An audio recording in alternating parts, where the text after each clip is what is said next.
to my channel. Welcome to my July mid-month wrap-up. I'm in a different location today and I thought today was the perfect time to film my mid-month wrap-up so I can get it in time for the actual mid-month. So I'm just going to start with what I read most recent and work my way down. So the last book that I read was a novella. It's called Mingle All The Way by Mia Heinzelman. This one is a Christmas set novella. It's indie. I've had it sitting on my Kindle for a while, so I thought it was the perfect time to get to it. And we are following Riley and Chase in this one. They both work for this dating app company called Lovestruck, which is supposed to be one of the better dating apps. And they work in two different departments and they barely talk to each other. However, like there's this big promotion that's up for grab that so many different people are vying for in the office. And to make herself seem more like a family person, Riley decides to fake date Chase. So they have to make their office romance believable. I thought the Christmas stuff in this was really cute.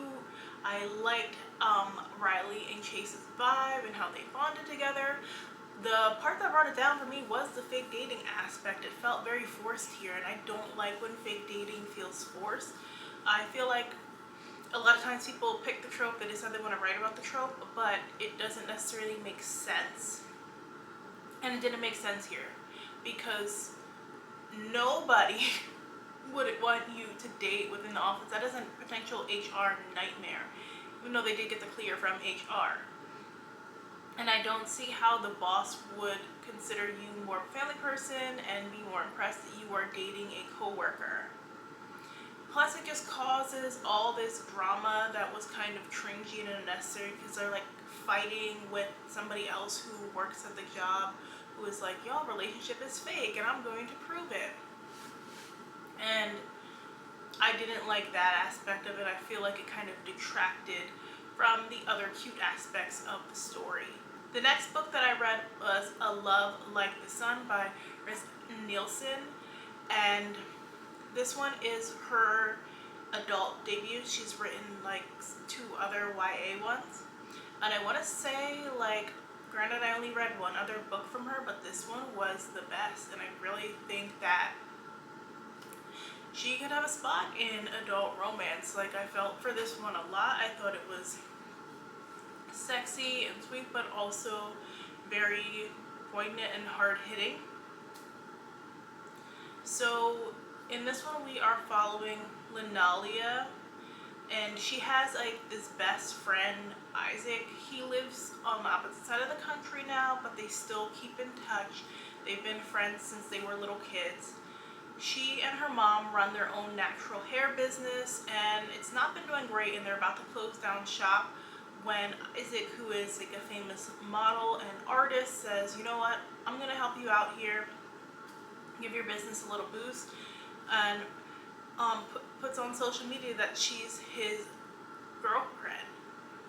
So it does help her get a boost in followers, and people start buying her products, and it really helps bring in some money so that she and her mother can expand their business. But Linalia, even though Isaac is her best friend and knows so much about her, there's just still so much in her that she keeps closed off. She lost her father years prior to chronic kidney disease, and that's still like weighing heavy on her, which is something that I could relate to because my father also had chronic kidney disease and I lost him this past year.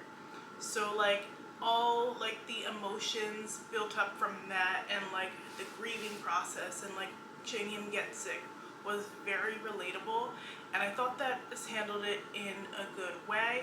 But then Linalia is also having her own health issues that is very scary and just makes her want to close off and makes her uncertain because like it feels like everything is finally starting to hit its stride with the business, and then there's this looming over her. So I thought that it was a really well done friends to lover story.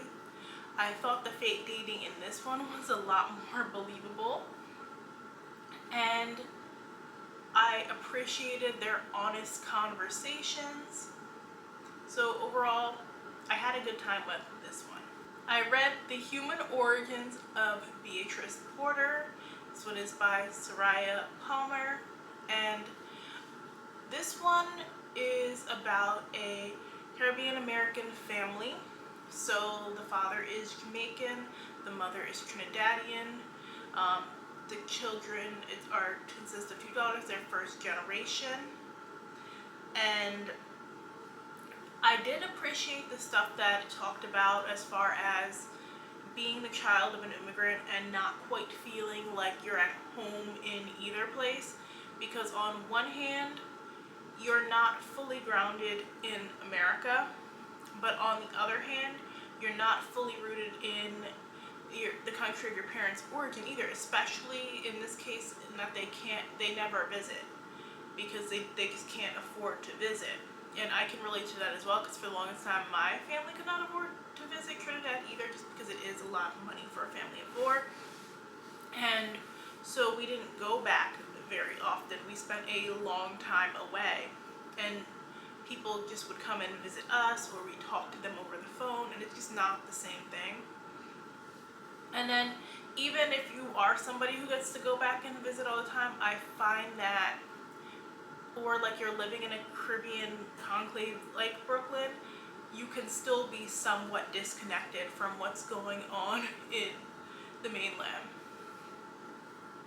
So I did appreciate that aspect. This family uses storytelling to try and cope and like talk around certain things. Like, it's no secret that like there's a lot of communication problems within Caribbean culture, and there's just a lot that families just don't want to talk about. But I don't know, the mythology that they were using like to tell the story instead of just saying it straight just really didn't work for me.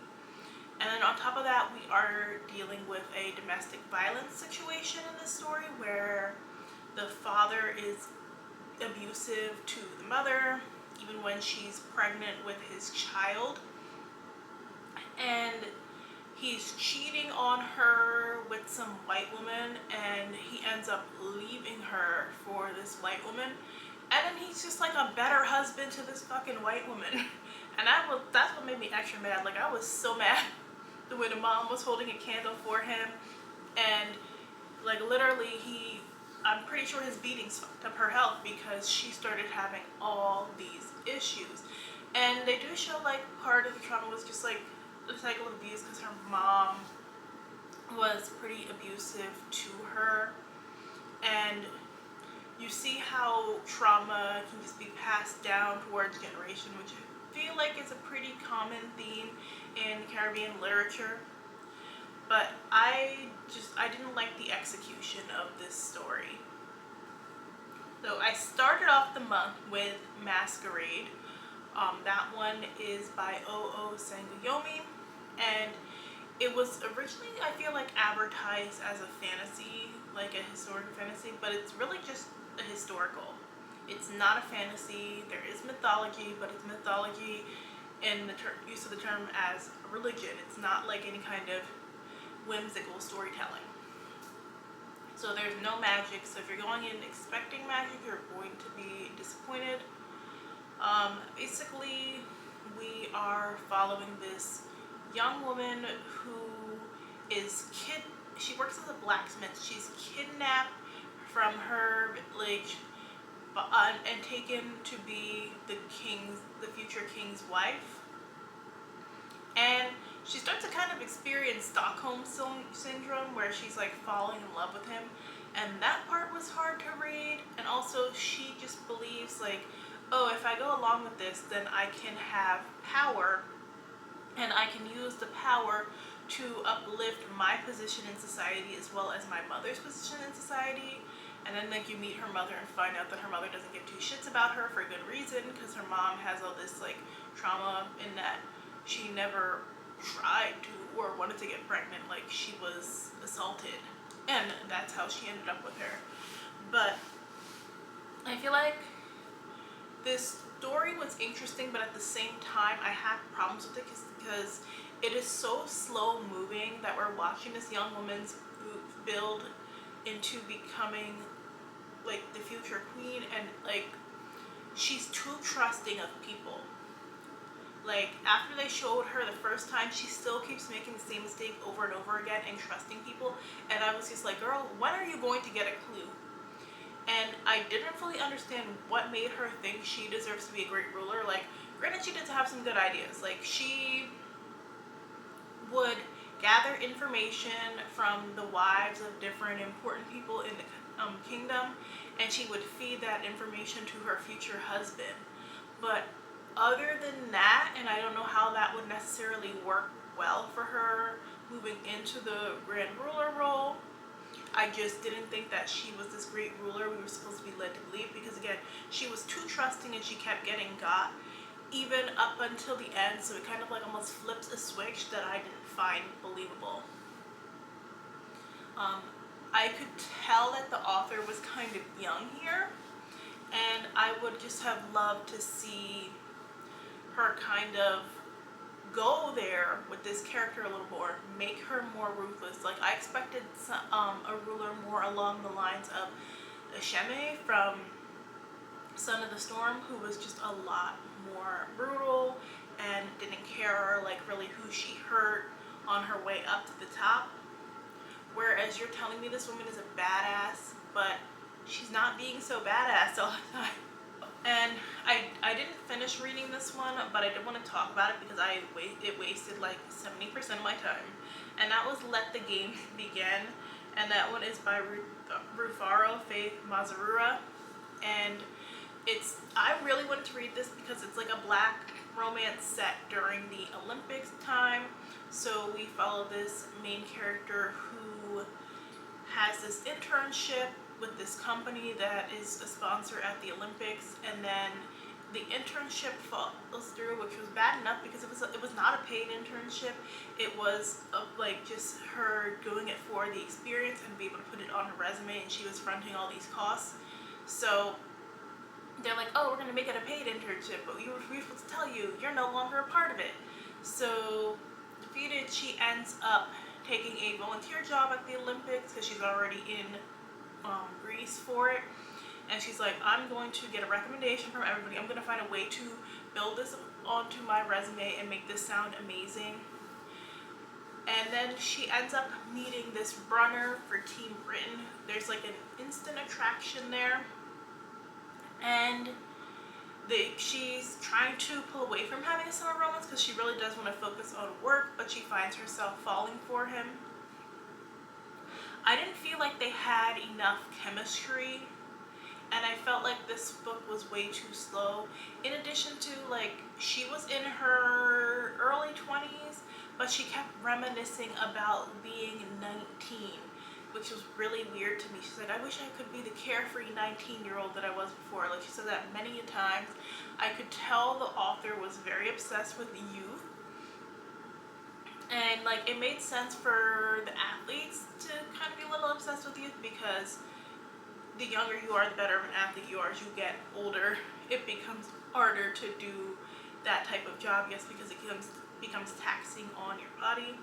But, like, and I understand the pressure of being the child of an immigrant and wanting to do better and succeed, because, especially from her family had a good life in, I believe it was Zimbabwe, and then they came to the UK and they had to work these hard jobs because their more advanced degrees didn't transfer over to UK and weren't accepted there. And so I get the sentiment of, like, you're coming here to a new country and working harder to provide you a better life, and it seems like the only thing they're doing is, like, working twice or 3 times as hard. And I understand, like, the definitely wanting to do better, and she had these long-term dreams that kind of got askew, but like I said, the romance just felt very YA, and there was a lot of cringy stuff in here. Like, at one point, the athletes are, like, reading fanfic of themselves. Like, he reads, like, our love interest reads smutty fanfic of himself, and acknowledges that a lot of the smutty fanfic is, like, written about, like, him as, like, this brooding type character that he's not really, and it's written by young teens. I'm like, why did we need to know that he's reading like muddy fanfic about himself written by teen girls? He's a grown-ass man.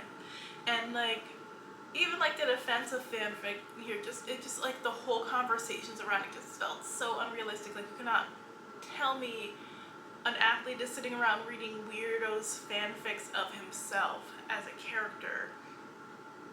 That's just odd to me. And she's like, and just like her defense, and then like her defense of fanfic too, she's like, well, don't make fun of the fanfic because it's a genre mostly written by women. And I like, it was not it. So much of the dialogue just made me cringe. Like I said, the youth obsession was just weird because they're really not that old. And I could tell this was definitely a book that the author wrote like during her college years, and I think she would benefit from reading some more romance outside of the mainstream ones, just to build up her craft a little bit more, because an interesting concept was here, but it kind of got lost in the mix. And like I said, this just wasn't up to snuff for adult romance. I did read some picture books this month as well, so I just want to go over those quickly, because it was a few of them. So I read Malalola's Museum Adventures Career Day, and this is the start of a series about a little girl who likes to go to the museum. That's where she really gets her muse, and she gets to talk to these famous people in the paintings, and they kind of help her decide that she has many options to have for a career.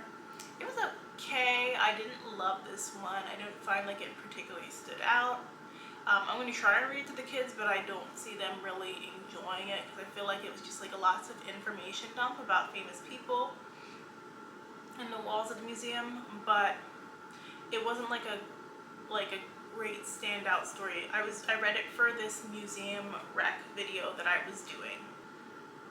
I also read The Day Madir Voted, and this one I thought was really sweet. It was because we are in election year, so it definitely is something good to tie in for the kids. It explains a little bit about how African American people really had to fight for the right to vote in this country, and how for Dear, she was so happy that first time she was able to vote, and then again when she was able to vote for Barack Obama to be elected. That was a very significant time in history. Like, I was in like high school when he was elected, so I wasn't voting age yet, but just like I remember people like wanting to be voting age at that time so that they could go vote for Barack, and just how wild it was. And I also went to white school too, so that was like a whole other we got into some arguments, like the few of us black kids and some of those kids who were just parroting their white Republican parents. But I like how this kind of brings that to attention for the kids, because especially like the kids now, they weren't alive for any of that, so they don't know how significant that was. I also read Miss Edmonia's Class of Wildfires, which is another museum themed picture book. It's the first in a series of museum picture books, and I like this one. It focused on two of the children in the class, and it had them going through the museum and finding things that inspired them. I also read Saria Feels the Beat. This one was another sweet one. So it's about a little girl named Saria. She is deaf, and she loves to dance, but she has to dance barefoot so she can feel the rhythm. And like I think it's like the choreographer or whatever was just like, no, you have to wear shoes. We wear shoes for these performances. And she has to fight for herself and defy him so that she can be able to dance to her own beat, because this is the accommodation she needs to be able to dance in this performance. And I thought it sent a good message about having to fight for yourself and advocate for yourself even though it can seem difficult. So that was everything that I read for the month so far. Let me know if any of these sound interesting to you. Or if you don't have anything special to comment, just leave me a sun emoji. And if you like this video, make sure and hit that like button. Thanks so much for watching, and I will see you guys in the next one. Bye, you guys.